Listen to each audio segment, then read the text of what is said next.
성도 여러분 안녕하십니까? 2023년 3기 에베소서 교과 이번 주에 2과를 공부하도록 하겠습니다. 그 제목은 하나님의 위대한 그리스도 중심의 계획입니다. 하나님의 위대한 계획이 무엇이고 그것이 어떻게 그리스도를 중심으로 진행되고 있는지 살펴보도록 하겠습니다.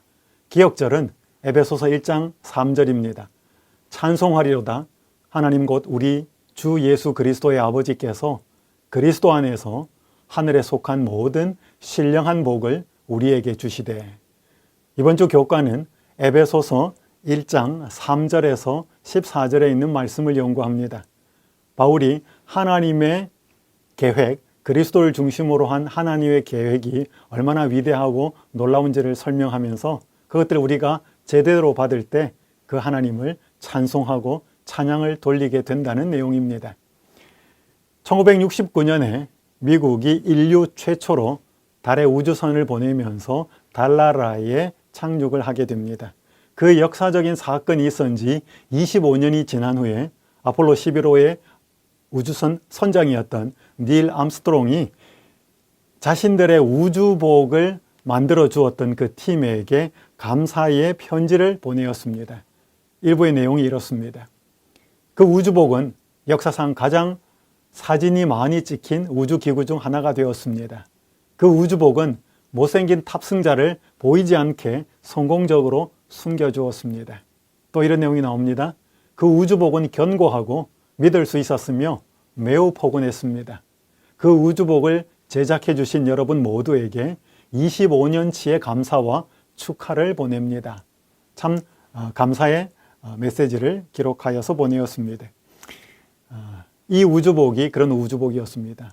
여러분 사진에 보는 제일 왼편 아래쪽에 있는 저분이 닐 암스트롱이었습니다. 우주복은 우주 비행사들에게 굉장히 중요합니다. 우주복이 달에 착륙하여서 그 달 표면을 걸었던 우주 비행사에게 대단히 필수적이었던 것처럼 바울은 에베소 교인들에게 보낸 편지에서 신자들의 살아가는 삶에 있어서 필수적인 요소 하나님의 축복을 기록하면서 하나님을 찬양하는 말로, 그렇게 축복을 부어주신 하나님을 찬양하는 말로 그의 편지를 시작하고 있습니다. 이번 과에서 공부해보고 깨달아야 될 학습 목표를 좀 말씀을 드리겠습니다. 그리스도의 삶과 그분의 희생을 통해 구원이 예비된 것을 우리가 깊이 깨달아야 하겠고요. 성령께서 그러한 구원에 관해서 보증하신다는 것을 좀 느끼는 시간이 좀 필요하겠고요. 하나님의 그 구원의 계획을 저희들이 알고 깨달아서 그것들을 어떻게 우리의 삶에서 실천하고 살아갈 것인지를 좀 배우는 시간이 되었으면 좋겠습니다. 이과는 세 부분으로 좀 나누어 보도록 하겠습니다. 일요일 교과, 월요일 교과, 화요일 교과를 통해서 그리스도 중심으로 진행되는 하나님의 계획의 그 의미가 무엇이고 얼마나 대단한 것인지를 좀 살펴보겠고요. 목요일 교과를 좀 당겨서 성령께서 그 하나님이 그리스도 중심적인 계획으로 진행되는 그 구속의 계획을 인치시고 기업을 보정하시는 내용을 두 번째로 좀 살펴보겠고요. 저희 신자들이 그러한 하나님의 놀라운 구원의 계획을 안다면, 깨닫는다면 그분을 찬양하는 삶을 살 수 있을 것이라고 하는 수요일 교과로 세 번째 부분을 좀 살펴보도록 하겠습니다. 먼저 그리스도의 그 하나님의 계획이, 그리스도 중심으로 진행되는 하나님의 계획이 얼마나 놀라운 아름답고 멋진 구속의 계획인지 또 어떤 내용인지를 먼저 살펴보도록 하겠습니다. 1월 교과의 제목은 그리스도 안에서 선택되고 받아들여짐이라는 제목으로 진행이 되는데 에베소서 1장 3절, 오늘 기억절이죠. 찬송하리로다 하나님 곧 우리 주 예수 그리스도의 아버지께서 그리스도 안에서 하늘에 속한 모든 신령한 복을 우리에게 주시되 라고 기록합니다. 이 에베소서 오늘 살펴볼 1장 3절에서 14절은 한글 성경에는 12구절로 되어 있습니다. 그런데 이 헬라 원문에는 단 한 문장입니다. 202개의 단어로 구성이 되어 있는 굉장히 긴 문장입니다. 바울은 먼저 이 구절들을 시작하면서 찬송하리로다. 먼저 하나님께서 그리스도 안에서 하늘에 속한 모든 신령한 복을 우리에게 주신 하나님 아버지를 찬송하는 것으로 그의 인사가 끝난 다음에 본격적인 편지에 있어서 시작 부분을 이렇게 기록하고 있습니다. 모든 신령한 복, 여기는 이렇게 기록하고 있습니다. 여러분, 우리 모든 사람들이 복을 받기를 원합니다. 어떤 복을 받기를 원할까요? 대부분의 사람들이 이 세상에서 복을 받고 살기를 원하는데, 오늘 우리 하나님께서 우리에게 주시고자 하는 복은 신령한 복이라고 하는 것이지요. 그리스도를 통해서, 성령을 통해서 오는 복을 의미하고 있습니다. 제가 신학을 공부할 때 신학대학원 시절에 공중전도 수업을 듣게 되었습니다. 그 수업 시간에 함과 동시에 수업이 끝나고 났을 때 중국의 심양에서 대학원생 그 수업을 들었던 모든 학생들이 전도회를 그곳에서 진행을 하게 되었습니다. 저는 그때 중국을 처음 가게 되었습니다. 당시 저희 전도팀이 그곳 심양에서 목회를 하시던 한 목사님 댁에서 거주하게 되었는데요. 아파트였습니다. 그 아파트를 왔다 갔다 하면서 저에게 흥미있는 것이 하나가 눈에 들어왔습니다. 그것은 아파트의 벽에 문에, 여러 문에 복복자, 한자로 복복자가 그냥 붙어 있는 게 아니고 이렇게 뒤집어서 거꾸로 붙어 있었습니다. 처음에 그것이 몇 번 이렇게 눈에 들어왔다가 계속 보게 되니까 저게 왜 올바로 붙지 않고 거꾸로 붙었는지 궁금해지기 시작하였습니다. 그래서 그 목사님의 딸이 대학생이었는데 그 목사님 딸에게 제가 물어보았습니다. 아니, 집에 이 복복자 한자를 붙여 놓으면 왜 똑바로 붙여 놓지 거꾸로 붙여 놓았습니까? 그렇게 물었더니 그 목사님의 딸의 대답이 재밌었습니다. 목사님, 전도사님, 그것은 집에 복이 쏟아지라고 이 복복자를 거꾸로 붙여 놓았다는 것입니다. 그 대답을 듣고 나서 굉장히 재미있다는 생각이 들었습니다. 여러분, 중국 사람들 복받기 좋아하고, 아니 중국 사람뿐만 아니라 세상의 모든 사람들이 다 복을 받기를 원한다는 것이죠. 그런데 그 많은 복들이 세상의 복이라는 것이죠. 그런데 우리 하나님께서는 구속의 계획을 진행하시면서 그리스도 예수 안에서 하늘에 속한 모든 신령한 복을 우리에게 주셨다라고 말씀하고 있습니다. 그 그리스도 안에서 주시는 신령한 복이 어떤 복일까요? 먼저 좀 그 복이 언제부터 주기로 그렇게 시작이 되었는지를 살펴보면, 오늘 에베소서 1장 4절에 보면 창세전에라고 이야기를 하고 있습니다.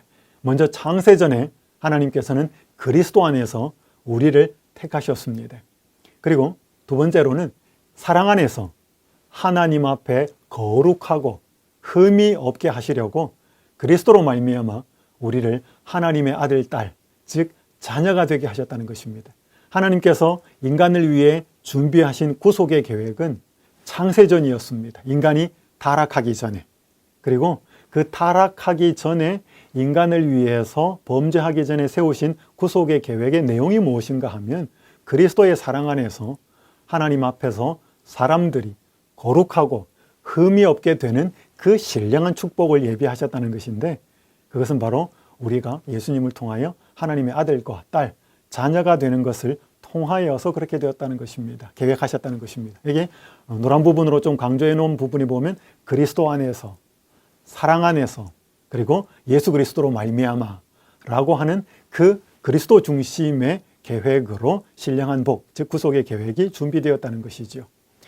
이 그리스도 안에서라고 하는 에베소서에서 직접 혹은 간접적으로 기록된 30회 이상의 말씀, 중요한 이 문구가 사람들에게 신령한 복이 제공되는 통로인데, 오늘 이 에베소서 교과에서는 좀 더 다르게 그 용어를 표현하고 있습니다. 그리스도를 통해서 영적 복이 제공되는 영역을 이 에베소서에서는 하늘에 혹은 하늘에서 혹은 또 하늘에 있는 이런 단어들, 문구들이 여러 번 기록이 되어 있습니다. 이 뜻은 하나님께서 거하시는 하나님의 거처를 의미하기도 하고요. 그 다음에 예수님께서 하나님 우편에 올라가셔서, 즉 부활하시고 승천하셔서 올라가셔서 그리스도께서 하나님 보좌 우편에 앉으심으로 높임을 받은 장소를 가리키는 의미로 이 단어가 혹은 문구가 사용이 되고 있습니다. 세 번째로는 영적인 능력이 머무르고 역사하는 곳을 에베소서에서는 하늘에서 하늘에 있는, 이렇게 표현하고 있습니다. 우리 역시 믿음으로 이 하늘에서, 하늘에 있는 이라고 하는 이 장소에 영적 능력이 머무르는 곳에 거할 수 있게 되는 것이지요. 물론 이곳에는 그런 영적 능력이 머무르기도 하고 나타나기도 하지만 하나님과의 반대되는 세력인 사탄이, 악한 권세들이 싸움을 거는 장소로도 사용이 되고 있습니다. 우리가 이 땅에서 그리스도를 통하여 혹은 그리스도 안에서 이런 영적인 능력을 경험하고 체험하고 있다면 우리는 이 땅에 살면서 우리가 처한 곳에서도 하늘을 경험하고 하늘에 거할 수 있게 되는 것이지요. 한 좀 예를 소개해드리면 빈민가의 어두운 환경 속에서 태어나서 또 자라면서 하나님을 의지했던 신실한 한 청년, 군인이 해군 제독을 거쳐서 미국 상원 원목이 된 이 베릭 블랙 목사님의 여러분의 이야기와 또 책들을 한번 들어보셨을 것입니다. 빈민가 소년의 꿈과 도전이라고 하는 제목으로 번역된, 원래 제목은 천막집에서 국회의사당으로라고 하는 책인데 이 책 제목의 책에서 이렇게 기록하고 있습니다. 그가 그리스도 안에서 산 경험을 이렇게 이야기하고 있습니다. 바랄 수 없는 중에라도 바라라는 말로 인해 나는 10살이 되던 해에 내 삶을 하나님께 드렸다. 이것은 내게 가장 중요한 결정이었고 그 후로도 끊임없이 힘이 되었다. 나는 하나님의 애정을 바라는 구원자처럼 그분을 쫓았다. 그리고 그분을 찾는 것은 말할 수 없는 기쁨임을 깨달았다. 비현실적이고 난해한 말처럼 들릴지 모르나 하나님의 친밀함은 분주히 돌아가는 나의 삶에 확신과 평화를 선사하였다. 나에 대한 비판도 견딜 수 있었고 심지어 원수들도 잘 대처할 수 있었다. 이 베리 블랙 목사님이 젊은 학생 시절부터 하나님의 애정을 바라는 구원자처럼 정말 연인의 사랑을 바라는 그러한 사람처럼 하나님을 그렇게 좇고 하나님의 사랑을 구했다는 것입니다. 그렇게 산 결과 세상이 줄 수 없는, 말할 수 없는 기쁨을 경험하게 되었고요. 그의 삶에서 확신과 평화를 경험했다는 것이죠. 이것이 바로 그가 하늘에서 혹은 하늘에 있는 경험을 하게 된 것이었습니다. 그 가운데는 자기를 대적하는 비판이나 원수들의 어떤 해를 끼치는 그러한 태도에서도 잘 대처할 수 있었다라고 고백하고 있습니다. 이것이 바로 성경에서 말하는 그리스도 안에서 누리는 신령한 복일 것이고 하늘에 거하는 경험이 될 것이지요. 우리도 이런 경험을 그리스도 안에서 할 수 있으면 좋겠습니다. 월요일 소지는 그 하나님의 구속의 계획이 진행됨에 있어서 어떤 희생과 어떤 대가가 지불되었는지 그 결과가 무엇인지를 조금 설명하고 있습니다. 그리스도의 희생적인 죽음을 통하여 그들의 구속적인 일이 이루어졌음을 이야기합니다. 에베소서 1장 7절과 8절은 이렇게 말씀합니다. 우리는 그리스도 안에서 그의 은혜의 풍성함을 따라 그의 피로 말미암아 속량 곧 죄사함을 받았느니라. 이는 그가 모든 지혜와 총명을 우리에게 넘치게 하사. 이번 주에 교과에서 일월화 요일에 있어서는 그리스도 중심으로 진행되고 있는 하나님의 구속의 계획이 무엇이고 어떻게 구체적으로 나타났는지, 언제부터 나타났는지를 살펴보고 있습니다. 이러한 예수님의 피로 말미암아 구속, 속량, 즉 제사함을 받았다는 그 말씀을 하면서 원래 인간의 상황이 어떻는지를 에베소서에서는 설명하고 있습니다.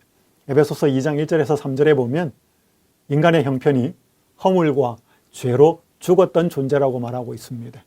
이 세상 풍조를 따르고 공중의 권세 잡은 자를 따랐다라고 말하고 있습니다. 예수님을 알지 못하던 때에는 육체와 마음에 원하는 것을 행하였다라고 말하고 있고 본질상 진노의 자녀였다고 성경은 기록하고 있습니다. 이런 우리를 그리스도의 피가 구속하였고 곧 죄사함을 받게 하였다라고 기록하고 있습니다. 굉장히 값비싼 구속이 치러진 것이지요. 여러분, 예수님께서 인간을 구원하시고 인간을 하나님의 능력을 체험하게 하는, 구원을 경험하게 하는 여러 모습들을 여러 측면 혹은 국면으로 설명할 수 있습니다. 먼저 용서라고 하는 개념으로 하나님의 은혜를 설명할 수 있는데요. 이것은 채무 개념입니다. 여러분, 말 그대로 누군가에게 빚을 졌는데 그 빚을 갚을 수 없는데 누군가 부자가 능력 있는 사람이 우리를 대신하여 그 빚을 청산해 주면 우리는 자유하게 되는 것이죠. 그러한 개념으로서의 구속의 구원의 은혜를 설명하는 것을 용서로 우리는 이해할 수 있습니다. 두 번째, 구원이라고 하는 용어로서 하나님의 은혜를 설명하고 할 수 있습니다. 이것은 구조하는 개념이지요. 여러분, 사람이 불이 난 집에 집 안에 있거나 혹은 물에 빠졌다거나 이럴 때는 누군가가 바깥에서 구조대원이든지 사람들이 구조를 해서 건져내어 주어야 하는 것입니다. 올 2월에 튀르키예에서 큰 지진이 일어나서 수많은 사람이 죽었고 수많은 피해를 당했습니다. 그 사건 현장에서 마지막으로 구조된 사람들이 있었는데 지진이 난 지 12일 만에 구조가 되었습니다. 수많은 구조대원들이 위험을 무릅쓰고 그렇게 구조 현장에서 일을 했던 것은 그 안에 매몰된 살아있는 사람들이 있었기 때문인 것이죠. 그들이 스스로 그 무너진 건물 더미를 헤치고 안에서 나올 수 없기 때문에 바깥에서 누군가가 구조해 주어야 하는 그 개념, 이러한 의미로서 하나님의 은혜를 설명하는 것을 우리는 구원이라고 하는 용어로 이해할 수 있습니다. 세 번째가 구속이라고 하는 단어인데요. 하나님의 은혜를 설명하는 또 하나의 구속이라는 용어는 시장 개념입니다. 예를 들어서 사람이 전당포에서 어떤 물건을 맡기고 돈을 가져갈 수 있습니다. 그것을 나중에 도로 가져오기 위해서는 돈을 지불해야 되지요. 그렇게 지불하는 돈 혹은 노예를 자유롭게 풀어주기 위해서 노예의 몸값을 지불하는 돈 혹은 전쟁에서 잡힌 포로를 해방시키기 위해서 일정 분량의 돈을 지불하는 몸값 등의 의미, 즉 돈을 지불하고 포로나 노예나 전당포에서 물건을 찾아오는 그 돈의 개념, 그때 지불하는 몸값 혹은 돈을 지불하는 것을 구속의 의미라는 것으로 이해할 수 있는 것입니다. 여기에서는 그만한 또 대가가 지불이 되어야만 해방을 경험할 수 있게 하는 구속사적인 용어입니다. 네 번째는 정결이라고 하는 용어가 있는데 이것은 인간이 죄로 말미암아 오염되고 더럽혀졌다는 뜻으로서 그분의 피가 그 더럽게 된 것들을 깨끗하게 하는, 오염에서 깨끗하게 하고 정결케 하는 개념으로서 하나님의 은혜를 설명하는 것이죠. 특별히 히브리서에서 이런 부분들은 많이 나타날 수 있습니다. 오늘 에베소서 1장에 시작하는 부분에 있어서는 구속, 즉 뭔가 몸값을 지불한 그리스도의 피로 인하여서 이 구속의 개념으로서 하나님의 구속의 계획을 설명하고 있습니다. 여기 고든 맥도날드가 쓴 한 글에 보면 이런 내용이 있습니다. 우리는 모두 타인과는 구별되는 독특한 포로 상태에 있다. 각자의 경우가 다 다르며 포로 상태와 관련하여 장점이나 약점도 모두 다르다. 그러나 우리는 악의 포로가 된 죄인이라는 다 똑같은 딱지를 달고 있다. 즉 우리는 악의 포로가 된 죄인으로 외부에서 와야만 하는 해방을 필요로 하는 존재이다. 바로 우리가 이렇게 악의 포로가 된 죄인, 그 나타나는 모습, 어떤 사람은 돈에 더 약할 것이고 어떤 사람은 이성에 더 약하고 어떤 사람은 명예나 인기에 더 약하여서 사람들이 포로 상태, 악에 더 끌리는 상태가 다 다르지만 공통적인 것은 악의 포로가 된 죄인이었다는 것, 누군가가 외부에서 풀어주고 해방시켜 주어야 하는 존재인 것을 설명하고 있습니다. 에베소 교인들이 신자들이 되기 전에 그랬고 우리의 오늘 모습도 그렇다는 것이지요. 이 모든 것을 가능하게 하는 것이 그리스도를 중심으로 진행되는 하나님의 구속의 계획이었고 오늘날에도 지금도 저희에게 유용한 하나님의 구속의 계획입니다. 미국 수도인 워싱턴 DC에 가면 한국전쟁기념관이 있습니다. 이 전쟁기념관은 건물로 세워져 있지 않고 야외에 이렇게 설치가 되어 있습니다. 여기에 가면 사람의 키보다는 조금 높이가 낮고 한 10m 정도 되는 한 벽이 설치가 되어 있는데 여기 한 문장이 적혀 있습니다. Freedom is not free. 번역을 하자면 자유는 공짜가 아니다 라고 하는 그런 번역을 할 수 있겠습니다. 한국전쟁 당시에 연합군 많은 젊은 형제, 자매들이 이 나라의 자유와 이 나라의 어떤 공산화가 되지 않기 위한 그 목적을 위해서 많은 피를 흘린 그러한 것들을 기념하는 곳입니다. 저는 이곳에 몇 번을 가면서 갈 때마다 제 마음에는 감동이 밀려왔습니다. 왜냐하면 알지도 못했던 그 젊은 남녀들의 희생이 있었기 때문에 제가 지금 누리고 있는 자유가 누려질 수 있고 제가 사용할 수 있는 혜택을 입었다라고 느껴졌기 때문이었습니다. 이 벽 앞에 조금 가기 전에 밑바닥에는 한 문장에 적혀 있는데 그 내용도 굉장히 감동적입니다. 우리 국민은 한 번도 만난 적이 없는 국민들과 전혀 알지도 못했던 나라를 지키라는 부름에 응한 조국의 아들과 딸들에게 경의를 표합니다. 여러분, 한국 전쟁 당시에 많은 젊은이들이 이 땅에 부름을 받고 군인들이 달려왔지만 그들이 대한민국과 대한민국의 국민들을 알지 못하였습니다. 그럼에도 불구하고 그들은 피를 흘리며 젊음을 바쳤습니다. 그 대가가 있었기 때문에 제가 자유를 누린다는 사실이 정말 이 장소에 가면 깊이 깨달아졌기 때문에 저는 이곳에 갈 때마다 감동이었습니다.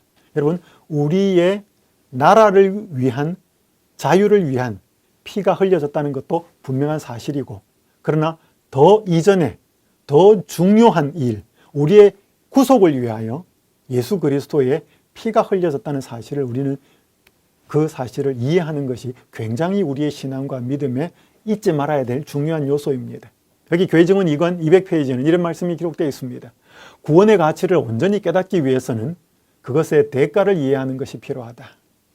여러분, 어떤 물건이든지 어떤 사건이든지 그것이 얼마나 우리에게 중요한지를 이해하기 위해서는 그것들을 유지하고 존속시키기 위해서 어떤 대가가 치러졌는지를 안다면 우리는 그 물건이든 사건이든 혹은 사람이든지 간에 그 가치가 어떤지를 이해할 수 있을 것입니다.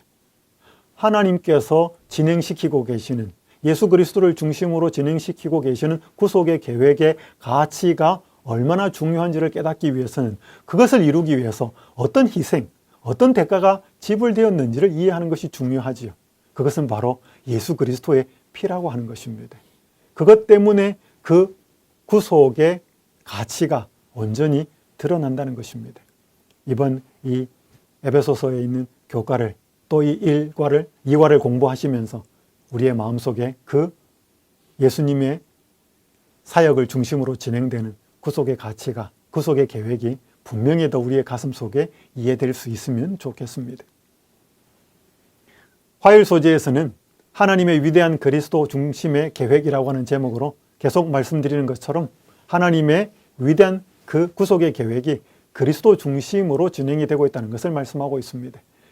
여기 보면 지난과의 기억절이었죠. 그리스도 안에서 다 통일되게 하려 하심이라고 말씀하고 있습니다. 이 통일되다라고 하는 이 단어는 합산하다, 요약하다, 혹은 모으다라고 하는 뜻으로 하나 되게 하는 의미로서, 합산하는 의미로서 사용이 되고 있습니다. 그리스도의 그 희생이 이 일을 가능하게 할 것이었습니다. 여기에는 몇 가지 측면이 있는데요. 구체적으로 좀 살펴보면 이것은 하나님의 뜻의 비밀이라고 하는 것입니다. 여러분, 하나님의 계획은 그분의 뜻에 의해서 시작이 되었습니다. 인간을 구원하고자 하는 계획은 그분의 뜻에 의하여 시작이 되었는데 왜 비밀이라고 표현하고 있을까? 이것이 처음부터 다 알려지지 않았다는 것입니다. 알려질 때가 있는 시기가 올 것이고 그 하나님의 뜻에 온전한 드러나는 그 때는 그리스도의 십자가의 희생과 부활과 승천, 그리스도의 사역에 초점이 맞추어지고 있었습니다. 이제 이것들이 점점 드러나게 되었고 더 온전히 나타나게 되었고 그것을 드러내는 존재로서 바울을 비롯한 많은 사역자들이 부름을 받은 것이지요. 또한 이 하나님의 위대한 계획은 하나님의 기뻐하시는 계획이라는 것입니다. 여러분, 하나님께서 아들 예수 그리스도를 내어주시고 이 구속의 계획을 진행하는 것을 억지로 힘들게 하지 않으셨다는 것입니다. 인간의 구원을 기쁘신 뜻대로 하였다는 것, 이것을 우리가 이해하는 것은 그분의 사랑을 깨닫는데 굉장히 중요합니다. 뿐만 아니라 때가 찬 경륜, 때가 찬 계획, 때가 찬 일, 그것을 의미하는데 여기 때라고 하는 단어가 복수로 사용되었는데 이 복수로 사용되었다는 것은 단 한 때를 가리키는 것이 아니고 계속적으로 연속선상에 있는 때를 의미합니다. 그래서 이 때는 계속 드러났지만 예수 그리스도의 십자가와 희생을 중심으로 했을 때는 온전히 완전히 드러난 그 계획이었음을 설명하고 있습니다. 이 계획은 말 그대로 때가 차야 했고 시간적 요소가 가미가 되고 우주에 있는 하늘에 있는 것이나 땅에 있는 모든 요소, 대상들을 하나 되게 하는 아름다운 결실을 추구하기 때문에 공간적인 요소도 이 구속의 계획에 포함이 되는 것을 이 화요일 교과에서는 설명하고 있습니다. 이것이 전부 다 예수 그리스도 안에서 진행되고 있는 하나 되게 하는 중요한 역할이라고 하는 것을 우리는 이해할 필요가 있습니다. 이것들을 이해하고 경험할 때 우리의 삶에서 어떻게 하나 되는 일이 실질적으로 일어나는지를 한번 좀 말씀을 드리겠습니다. 한 직장 여성이 있었습니다. 이 직장 여성은 특별한 한 계기를 통해서 예수님이 누구인지 알고 싶어졌습니다. 이 여성은 회사에서 큰 실수를 했습니다. 해고를 당할 만한 물질적인, 경제적인 손실을 끼친 그런 일이었습니다. 그런데 바로 자기 위에 있는 직장 상사가 더 윗선에 보고를 하지 않고 마치 자기가 한 것처럼 다 뒤집어 써서 힘들게 그런 역할을 하고 있는 것이었습니다. 궁금했습니다. 굉장히 불편했고요. 그래서 하루는 그 직장 상사를 찾아가서 솔직하게 물었습니다. 제가 잘못했다고 말을 해 주십시오. 왜 그렇게 하십니까? 제가 이전에 회사에 근무할 때는 제가 열심히 진행한 프로젝트를 마치 상사 자기가 한 것처럼 공을 가로채어 간 사람은 있었어도 이렇게 부하 직원이 잘못한 경우에 자기가 잘못했다고 뒤집어 써서 욕을 얻어먹고 그렇게 꾸지람을 당하는 경우는 우리 선배님이, 우리 상사님이 처음입니다. 그렇게 하지 마시고 솔직히 말을 해주시면 좋겠습니다. 라고 물으면서 도대체 왜 이러는지 이유를 물었습니다. 그때 그 직장 상사는 말을 하지 않고 한참 주저주저 하다가 부끄럽게 하지만 당당하게 또렷하게 이런 고백을 하였습니다. 나는 크리스천입니다. 거기에는 여러 의미가 있겠지만 내가 저지른 잘못의 대가를 예수 그리스도가 떠맡았다는 뜻이기도 합니다. 그분은 나 대신 십자가를 지셨습니다. 그래서 나도 힘 닿는 데까지 남들의 짐을 지고 싶습니다. 굉장히 충격적인 말이었습니다. 자신이 잘못한 일을 예수 그리스도가 다 떠맡았다라고 하는 그 상사의 깨달음으로 자기도 다른 사람이 잘못한 것을 힘 닿는 데까지 남들의 잘못을, 짐을, 수고를 지고 싶다는 것이 그의 답이었습니다. 와, 과연 예수님이, 예수 그리스도라는 존재가 누구길래 한 사람을 이렇게 변화시킬 수 있는가? 이런 일까지 하게 하는가? 그녀는 궁금해져서 예수님이 알고 싶어졌던 것입니다.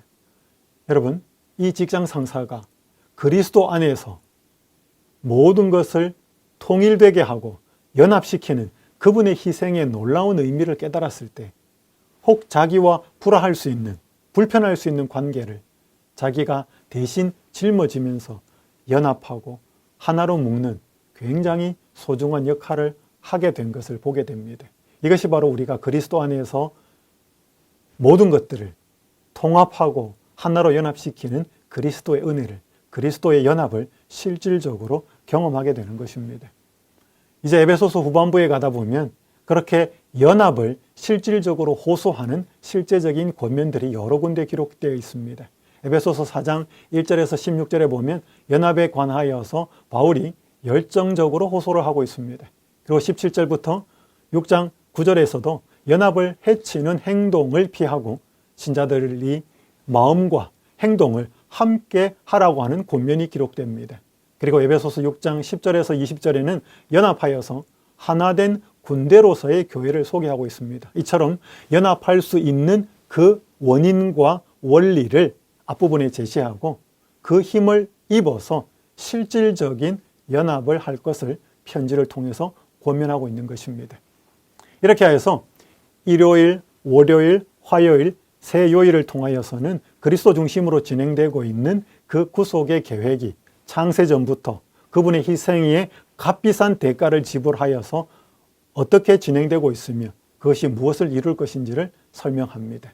첫 번째 파트가 그랬다면 두 번째 파트에서는 그 구속의 계획을 성령께서는 어떻게 역사하고 돕고 계시는지를 설명하는데 그것은 바로 인장 그리고 또 계약금이라고 하는 그러한 용어로서 우리를 더 이해를 시키고 있습니다. 에베소서 1장 13절과 14절에 보면 성령께서 역사하시는데 약속의 성령으로 우리가 인치심을 받았다라고 기록하고 있고, 성령으로 인하여 우리가 기업의 보증이 된다라고 말씀하고 있습니다. 이 성령께서 인치신다고 하는 이 성령의 인, 마치 도장을 찍는 것처럼 사람이 서류에 사인을 하는 것처럼 그렇게 성령께서 믿는 자에게 인을 치시는데, 이것은 바로 그분의 소유권과 보호를 의미하는 뜻으로서 성령의 인치심이 작용이 되고요. 또 하나는 성령께서 우리 기업, 우리가 이후에 받게 될 유업, 그것들을 받을 수 있는 보증을 하시는데, 이 보증이라고 하는 단어는 그 원어가 첫 할부금, 보증금 혹은 계약금이라고 하는 뜻의 의미로 사용이 되는데, 즉 성령께서 인치시는 그 어떤 과정을 통하여 우리에게 영원한 상급과 기업을 얻을 수 있는 보증이 된다고 하는 것이지요. 이 땅에 사는 사람들 중에 집이 있는 사람도 있지만 많은 사람이 아직 집이 없는 경우가 있습니다. 그들의 가장 큰 소원은 집 한 채를 장만하는 것인데, 여러분 만약에 집을 사기 위해서 계약금을 걸 수 있고 또 어떤 첫 할부금을 낼 수 있겠지만, 성령께서 임재하셔서 하나님의 백성의 인을 치고 믿는 자에게 역사하시는 그 성령의 임재는, 성령께서 함께 하시고 인치시는 그것은 그리스도께서 재림하실 때 우리가 유업으로 받게 될 구속과 구원의 완전한 유업, 축복들의 첫 번째 할부금을 의미하는 셈이 되는 거죠. 그래서 이 할부금은, 이 계약금은 우리가 내는 것이 아니고 성령께서 지불하신다는 것입니다.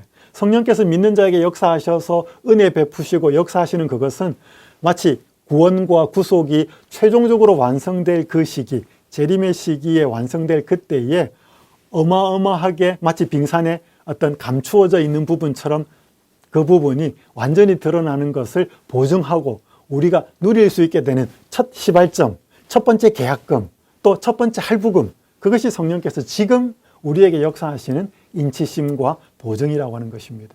굉장히 중요한 성령의 역할로서 그리스도가 하나님께서 하시는 구속의 경륜, 계획을 뒷받침하고 역사하고 있는 것이지요. 그래서 우리는 이 성령의 인을 매일 받아야 합니다. 이 성령은 그리스도를 따르는 자들이 믿기 시작할 때, 그리스도를 믿기 시작할 때 바로 구원의 인을 찍으신다라고 그렇게 기록되어 있습니다.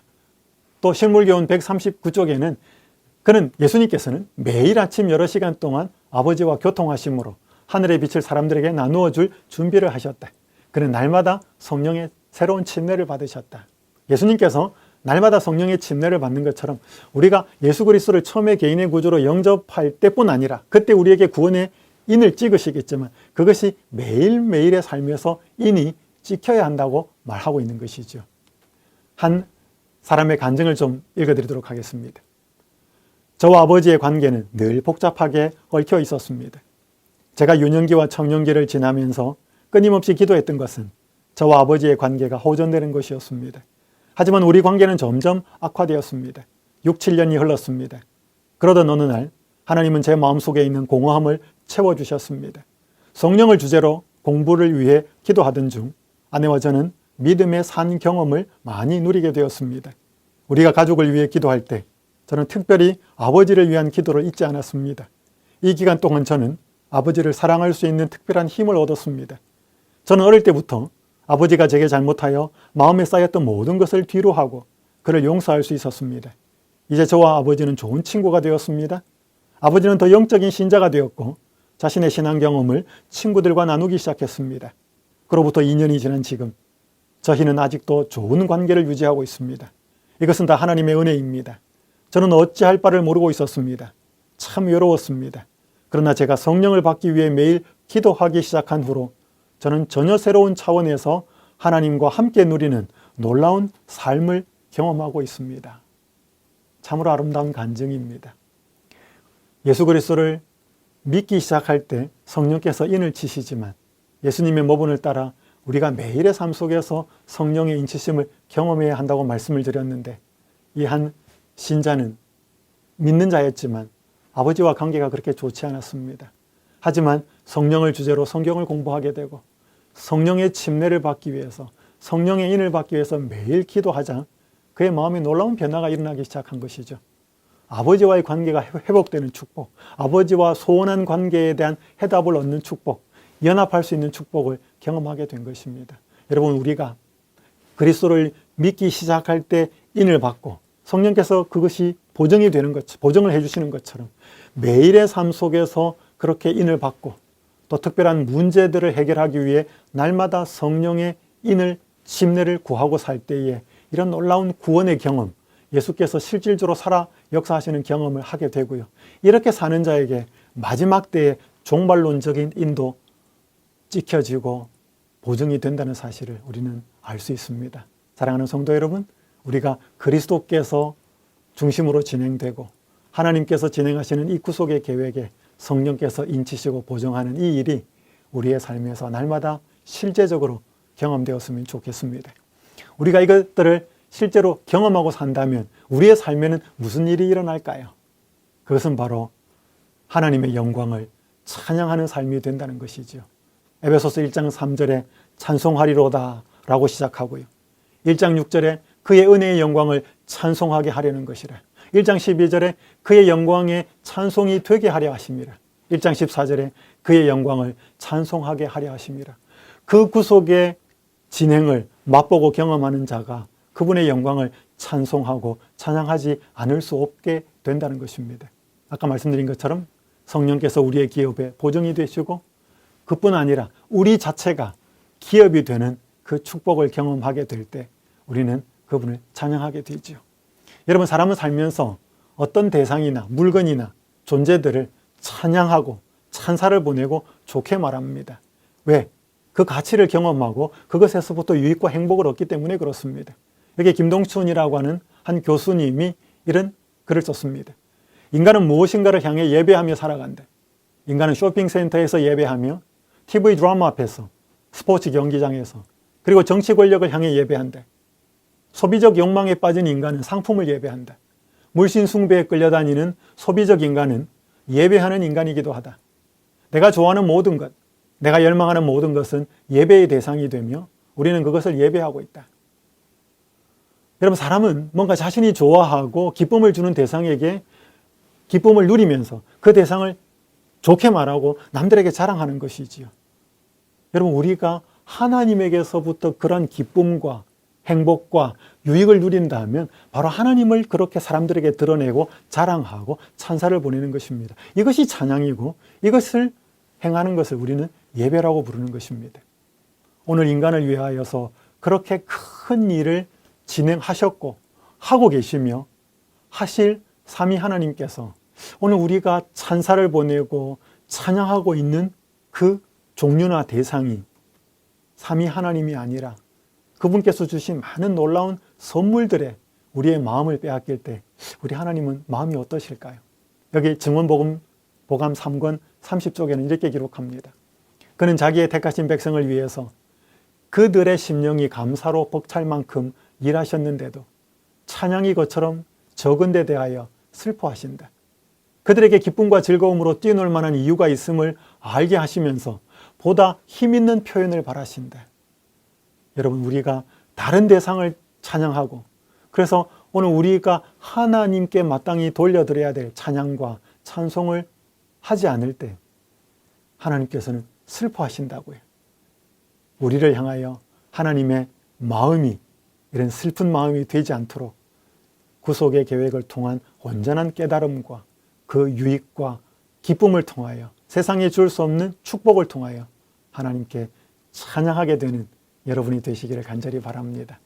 이 어거스틴이 이런 말을 한 적이 있습니다. 하나님은 당신이 찬양한다고 해서 더 나아지는 분이 아니며 당신이 비난한다고 해서 더 못해지는 분도 아니다. 그러나 선하신 하나님을 찬양하면 당신이 더 나아지고 비난하면 당신이 더 못해진다. 여러분, 부모가 매일 노래를 부르고 살아가는 자녀를 본다면 얼마나 흐뭇하고 행복하겠습니까? 하나님을 향한 사랑과 축복이 너무 감사해서 찬양하고 노래하는 그분의 자녀를 본다면 우리 하나님께서는 얼마나 흐뭇하시겠습니까? 하나님은 우리가 찬양한다고 해서 더 나아지고 우리가 찬양하지 않는다고 해서 더 못해지는 분이 아닙니다. 우리가 찬양을 할 때 우리 자신이 더 아름다워지고 우리 자신이 더 하나님의 축복 속에서 살아가는 삶이기 때문에 하나님은 그것을 보고 싶은 것입니다. 우리를 위해서 말이죠. 그래서 우리가 이 하나님의 좋으심을 깨달아서 구속의 계획의 아름다운 축복을 깨달아서 지금보다 더 많이 찬양하고 사는 여러분과 제가 되었으면 좋겠습니다. 오늘 금요일 교과에서는 더 깊은 연구를 위하여 이 예정에 관한 것들을 좀 기록하고 있는데요. 에베소서 1장에서는 예정이라는 단어가 몇 번이 나오는데 일반 우리 개신교에서는 이 예정이라는 단어를 통하여 이중 예정론을 주장합니다. 이중 예정론은 예수님께서 이미 처음부터 누구는 구원을 받도록 택하시고 누구는 멸망을 받도록 택하셨다라고 하는 것인데 그것은 성경 전체의 그분의 공의와 사랑에도 맞지 않는 표현입니다. 오히려 이 예정의 의미, 선택의 의미는 안교교과 34페이지 금요일 교과 이렇게 기록합니다.